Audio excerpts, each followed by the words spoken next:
একাত্তরে গণহত্যার জন্য পাকিস্তানকে ক্ষমা চাইতে বলল বাংলাদেশ। স্বাধীনতা পূর্ব সম্পদ ফেরত চেয়েছে ঢাকা। আলোচনায় রাজি ইসলামাবাদ। পররাষ্ট্র সচিব পর্যায়ের বৈঠকে সম্পর্ক এগিয়ে নেয়ার প্রত্যয়। ক্ষমা চাওয়ার নিয়ে যে কৌশল, আমরা আমাদের দিক থেকে আমাদের অবস্থানটা তুলে ধরেছি। তারা বলেছে যে তারা এই নিয়ে ভবিষ্যতে আলোচনা অব্যাহত রাখতে চান। বাংলাদেশের সাথে পাকিস্তানের সম্পর্ক এখন যে জায়গায় দাঁড়িয়েছে সেটিকে একটা শক্ত ভিত্তির উপর দাঁড় করাতে গেলে আমাদেরকে এই অমীমাংসিত বিষয়গুলো মীমাংসা আসল প্রয়োজন। ট্রাম্পের নতুন শুল্ক নীতি পুনর্বিবেচনায় সফররত মার্কিন প্রতিনিধিদের প্রতি আহ্বান। আরোপিত উচ্চ শুল্ক, সেটা নিয়ে আমরা আমাদের কনসার্নটা বলেছি।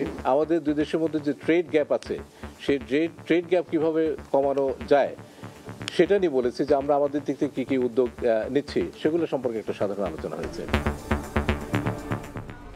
দেখছিলেন প্রধান শিরোনাম। সন্ধ্যার সময় সঙ্গে আছি আমি গোলাম রাব্বি এবং আমি মার্জিয়া শ্রেয়া। এবার অন্যান্য শীর্ষ সংবাদ। সংস্কার কমিশনের প্রস্তাবনার সঙ্গে স্প্রেডশিটের বিস্তর ফারাক। বিভ্রান্তির অভিযোগ তুলে বিএনপির ক্ষোভ। স্থায়ী গণতন্ত্রের জন্য জাতীয় সনদ করতে চায় ঐকমত্য কমিশন। বিচার ও সংস্কার ছাড়া কাজে আসবে না নির্বাচন, নেওয়া যাবে না অতিরিক্ত সময় বলছে জামাত। সরকারকে সহযোগিতায় দলগুলোর প্রতি আহ্বান আমিরের। ঋণের নামে 20 কোটি টাকা আত্মসাৎ। সাবেক ভূমিমন্ত্রী সাইফুজ্জামানের বিরুদ্ধে দুদকের মামলা।